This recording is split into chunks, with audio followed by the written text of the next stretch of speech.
On our first day in Washington, D.C., day 11, we will be looking around this area of Washington, D.C. We will cross the highway and then take a bus to the Rosslyn Metro Station. This is the way we will go each day. There we will get on the Metro and we'll go to wherever we're going for the day. Our first task is to cross the highway, and we do that on this bridge from the hotel. It's a tough climb up it, but Deborah does it very well. And then we wait for the bus to come. We'll be using our smart card for both the Metro and the bus to pay for our transportation, and it works pretty well. I'm glad I'm not driving, but actually riding on the bus. Once we arrive at the Rosslyn station, we get off there, and the station is right there, and we'll catch the bus here as we come back out later on. We use our smart card to open the gates, and then we head down to the Metro station on the escalator. We usually just ride on the escalator, but some people walk down them because they're in a hurry. And then it's time for us to wait on our Metro to come. And here it comes now.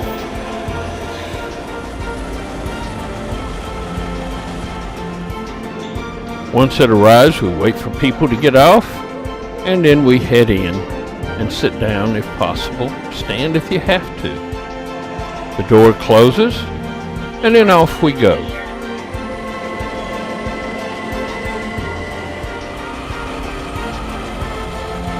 Sometimes we have to change metros in order to get to where we're going, but eventually we get to our stop, we get off, head up another escalator, and then we have arrived. Today we're going to be riding the big bus. The big bus is a hop-on, hop-off place that stops at many different places and gives you a good orientation of the city. We'll be taking the red route on this map, and we'll be doing it actually 4 or 5 times over the next 2 days. Day 11 Part 1, we'll be taking this route as a compilation of all those days. And then Part 2, we'll be going down to the Tidal Basin and looking at all the monuments there before taking a night tour. At the time of its building in 1908, the Union Station was the largest railroad station in the world. It is fronted by the Columbus Monument. The arches are modeled after the triumphant arch in the Roman Forum.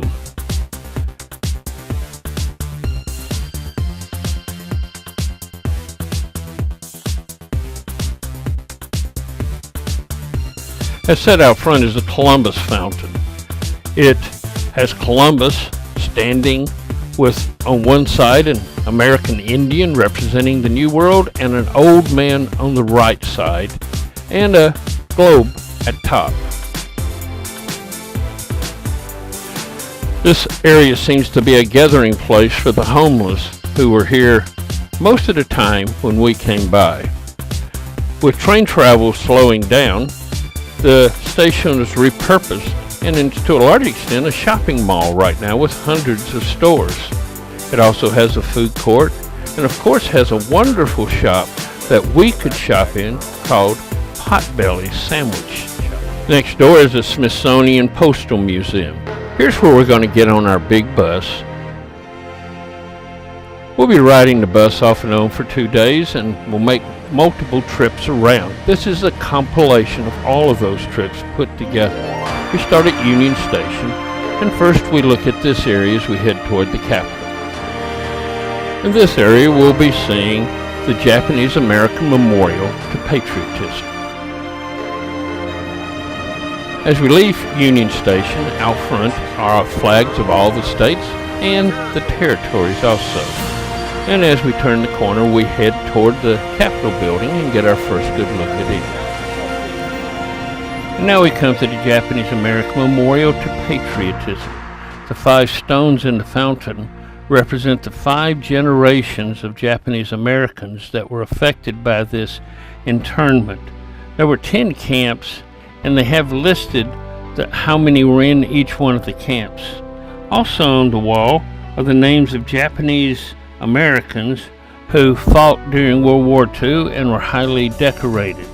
The two cranes in the barbed wire show the difficulty they had during this time, and all the trees are cherry trees. As compensation for what we did to them, we gave them a ticket home and $25. And now it's time to move on to our next area. We'll be moving to the Capitol area and looking around there along the streets and stopping some.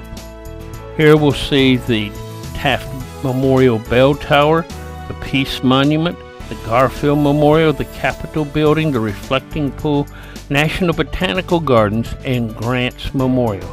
Let's get started. First we come to the Robert Taft Bell Tower. He was a three-term senator and ran for president 3 times, losing all 3 times, even to Dwight David Eisenhower. Behind him are 27 bells and a bell tower for the 27th presidency of his father, William Howard Taft. And now we'll be taking a look at the Capitol building from several different places and angles. We'll be visiting and touring inside here in a few days. Notice both flags at the ends are flying, which means that the House and Senate are both in session. If you'll notice the 2 round structures just to the left and right of the dome, this is where the Capitol used to end, but the extensions were made to house the House and Senate. The dome weighs 9 million pounds and is made of cast iron, not stone. It had 1,300 leaks in it that had to be repaired earlier this year, and on top is Freedom Triumphant. Freedom always looks toward the rising sun, and the sun never sets on its face. As you can see here, some of the scaffolding for working on the dome is still up on the left-hand side. The Capitol grounds were designed by William Olmsted, who worked for over 20 years to get them the way he wanted them. Even though election is several weeks off, they've already started building the scaffolding for the inauguration. In front of the Capitol to the north is the Peace Monument, dedicated to the Marines and sailors who died during the Civil War. Grief is weeping on the shoulder of history, who holds a ledger of the names of the lost.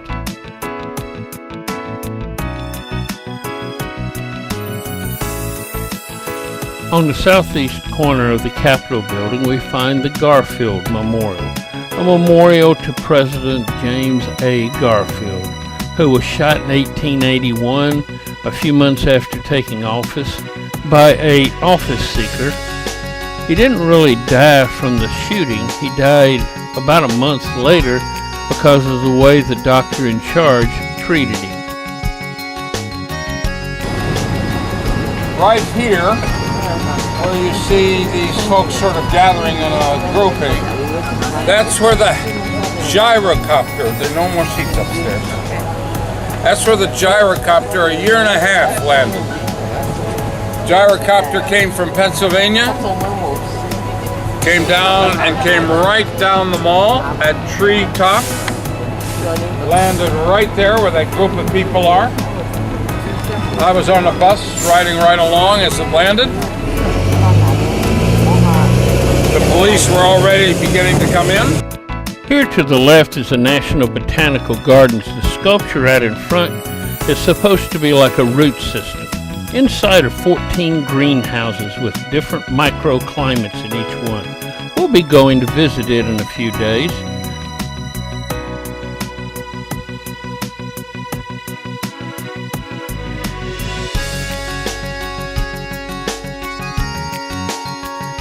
Between the Capitol and the Reflecting Pool is the Ulysses S.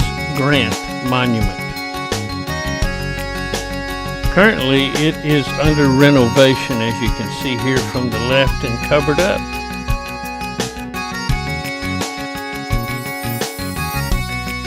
Now it's time to leave the Capitol area and head down Independence Avenue, looking at all the buildings along this route, and there will be many of them. Along Independence Avenue, we'll see the National Museum of the American Indian, Voice of America, Education Department, Air and Space Museum, Department of Transportation, Hirshhorn Museum, the African Art Museum, the Department of Energy, the Arts and Industries Building, the Smithsonian Castle, the Freer Gallery of Art, the Agricultural Department. First we come to the National Museum of the American Indian, founded in 2004. We'll visit this museum in detail on day 15. Right here we have crops that the American Indians have grown. Things like bananas, fig, papaya, mango, sunflowers, marigolds, maize or corn, beans, peppers, tomatoes, squash, pumpkin. Across the street is the Voice of America, broadcasting to billions of people around the globe in 43 different languages. It and the BBC are the most reliable sources of news for billions of people around the globe. The only country it does not broadcast to is this one. Next on our left will be the Department of Education.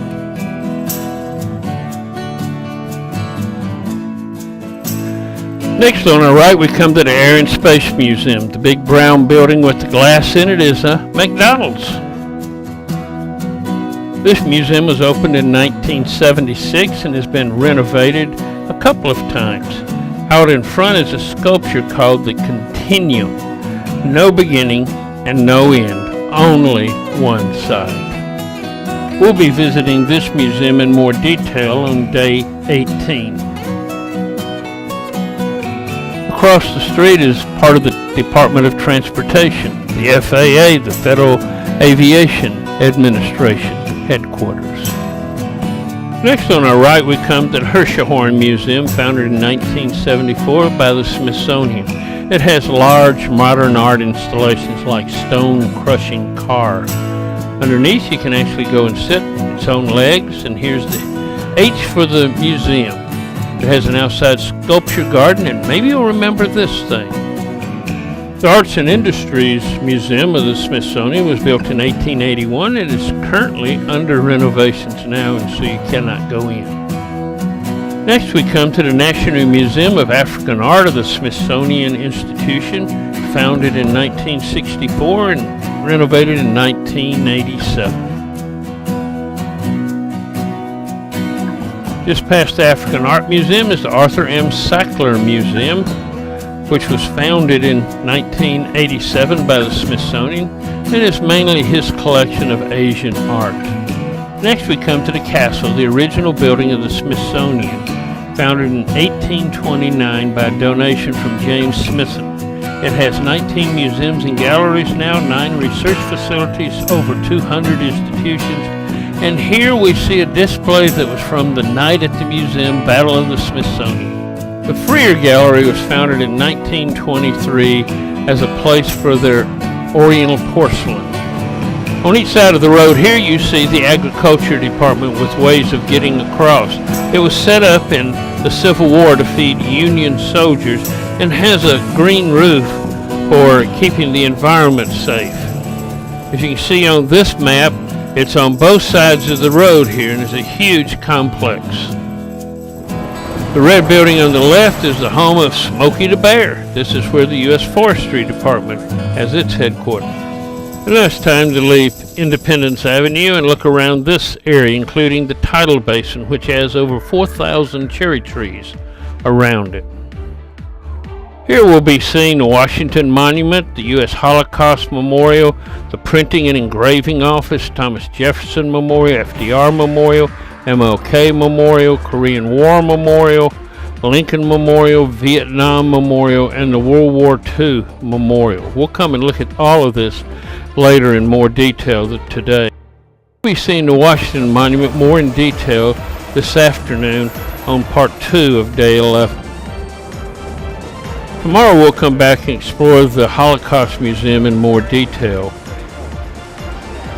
And here we see the Bureau of Engraving and Printing. This is where they make money, and this is where they engrave White House invitations and other things like that. Now we drive past the Jefferson Monument. We'll come back here and start our tour of the tidal basin this afternoon. Across the street from the Jefferson Memorial is the George Mason Memorial. He was a Virginia politician during the Revolutionary War and helped write most of the Bill of Rights. As we turn the corner and head back to Union Station, you can see the Washington Monument and the Jefferson Monument from the end of the tidal basin.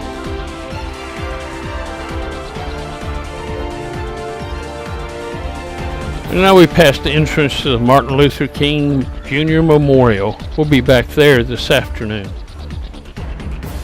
And now we pass the Lincoln Monument. We'll be back here this afternoon and look at these in more detail on part 2 of this day.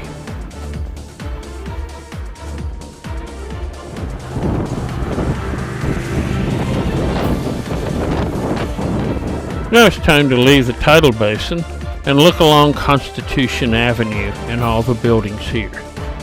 Here we'll see the National Academy of Science, the Federal Reserve Board, the Department of Interior, the Constitutional Gardens, General Artigas statue from Uruguay, the Block Keeper's House, and the White House, the Museum of African American History, the Department of Commerce, the Museum of American History, the EPA, the IRS, the Natural History Museum, the Department of Justice, the National Archives, and the National Art Museum.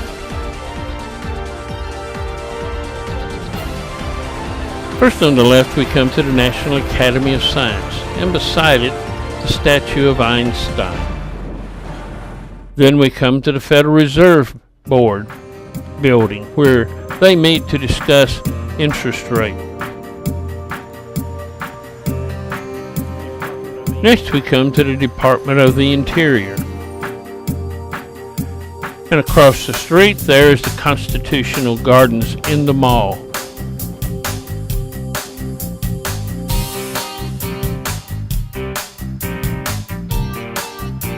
General Jose Artigas is the hero in Uruguay of independence. Here we see the oldest building on the mall, the Lock Keeper's House, with a C&O extension that used to be here. All along the mall they're busy setting up for a special event, the opening of the African American Museum of Culture and History. There'll be several presidents past and present there. Now we get a view on the left of the White House from the north. And here's the African American Museum of Culture and History that'll be opening in 3 days. You see the Federal Triangle on the left, and this is the Department of Commerce. And following it, we'll drive along the mall, across it, and look at the Capitol. And now on the right is the American History Museum of the Smithsonian. We'll be looking at it on detail on day 17 of our trip. Across the street on the left is the EPA building. As we continue down Constitution Avenue, we come to the left with the IRS offices, again in the Federal Triangle, and then just past it is the Department of Justice. And now on the left we pass the National Archives building, the front of it. We'll be back here on day 13 to look in more detail.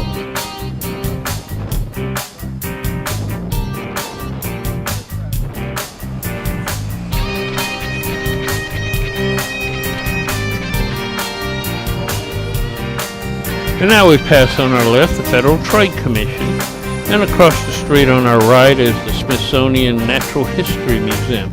We'll be looking at it in more detail on day 18. Now we come to on our right the National Gallery of Art. It's the only museum on the mall that is not part of the Smithsonian. We'll be looking at it on the same day we look at Air and Space on day 19. And now we leave Constitution Avenue and all the sights along it and go look downtown Washington, D.C. Here we'll see the News Museum, the National Spy Museum, the American Art and Portrait Gallery, St. Patrick's Cathedral, Madame Tussauds, Ford Theater, the FBI Headquarters, City Hall, Treasury Department, White House, and Freedom Plaza. And then as we turn the corner, we see the News Museum. We'll be back here on day 13, and also the International Spy Museum at that time. All around downtown are various food trucks that you can go out and eat on for lunch.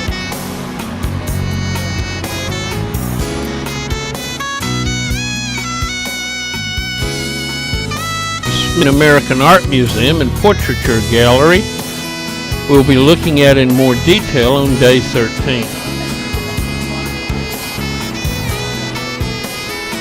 9th Street Northwest gives us a good look around downtown and what it is like.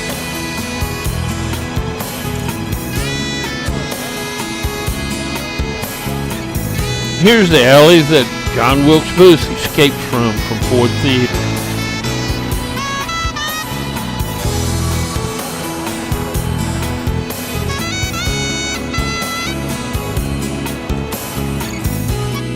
St. Patrick's Catholic Church is where many presidents have gone.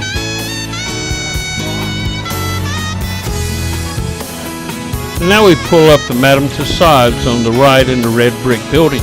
We'll be back here and look in more detail tomorrow. Also tomorrow we'll be looking at Ford Theater where Lincoln was shot and the Peterson House where he died in more detail.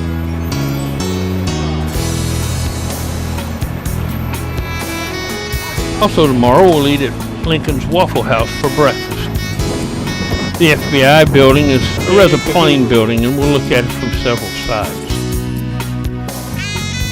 This is where the District of Columbia is run from at City Hall. It looks like they have a protest going on right now about the right to choose death. And across from it is Freedom Plaza where LaFont, who designed the city, put his diagram for it. The Treasury Department is located between the White House and the Capitol. The President didn't want to be able to see those scoundrels down there. Here we see several of the gates to get into the White House. Our tour was canceled. And now we move from downtown to go along Pennsylvania Avenue back to the Capitol building. We'll see Trump's International Hotel, the National Archives from the back, and the Navy Memorial. This is the road that the President walks down after the inaugural to go back home. And as you can see, it's wide and also has no barriers in the middle that can't be taken up. Trump bought the old post office and now made it into an international hotel.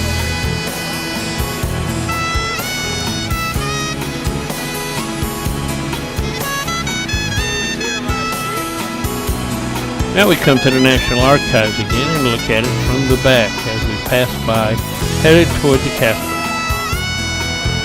On the left is the Navy Memorial, which we'll look at on day 13 in more detail.